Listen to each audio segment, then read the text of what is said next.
Hello बच्चों। क्या लिखा है? Water drop falls from the tap on a floor 5 metre below it regular interval of time. The first drop strikes the floor when the fifth drop just begins to fall. The height at which is third drop will be from the ground. Clear है? तो देखो, जैसे यहां से हम लोगों ने मान लिया कि ये टैप है जहां से वाटर ड्रॉप्स निकल रही हैं और यहां कहीं पे फ्लोर है. क्लियर है? बताइए.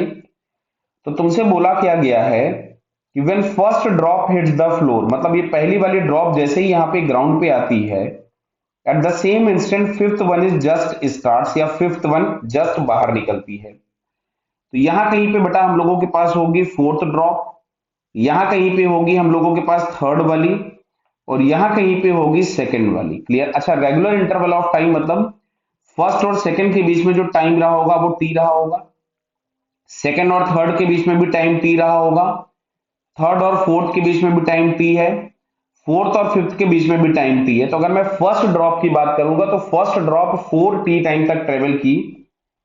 तो अगर मैं फर्स्ट ड्रॉप के लिए कैलकुलेशन लिखता हूं तो इनिशियल वेलोसिटी 0 है, एक्सेलरेशन हम लोगों ने लिख लिया 10 क्योंकि हम डाउनवर्ड्स डायरेक्शन को प्लस ले लिए हैं. अच्छा, डिस्प्लेसमेंट इसका हुआ है 5 मीटर्स, और टाइम जो इसने लिया है that one is 4t.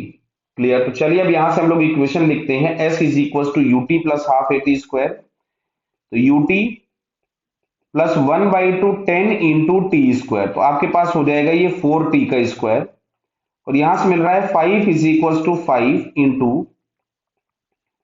4t का होल स्क्वायर, बराबर है ये. तो 5 से 5 कैंसिल हो गया, तो 4t whole square is equal to 1. तो 4t बराबर 1. तो t बराबर हमारे पास आता है 1/2 सेकेंड्स. कितना आया? 1/2 सेकेंड्स. चलिए वापस ऊपर आते हैं.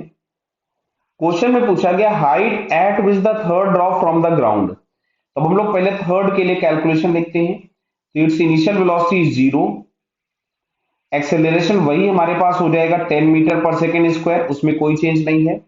अच्छा, थर्ड वाला ड्रॉप यहाँ पे है.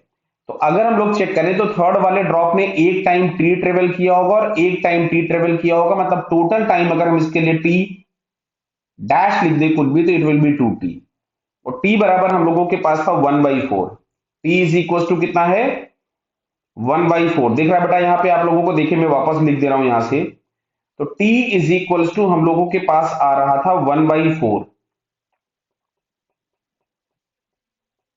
क्लियर बेटा? तो 2t इज इक्वल टू हम लोगों के पास हो जाएगा 1/2 सेकेंड्स. क्लियर? तो अब अगर हम यहां से लिखते हैं s is equal to UT plus half a into T square, तो फाइनली हमारे पास यहां से आता है 5/4. तो 5/4 मीटर्स हम लोगों के पास आ गया. But this is from the top, मतलब ये जो हम लोगों के पास है, this is from the top और this is from the tap. Clear है?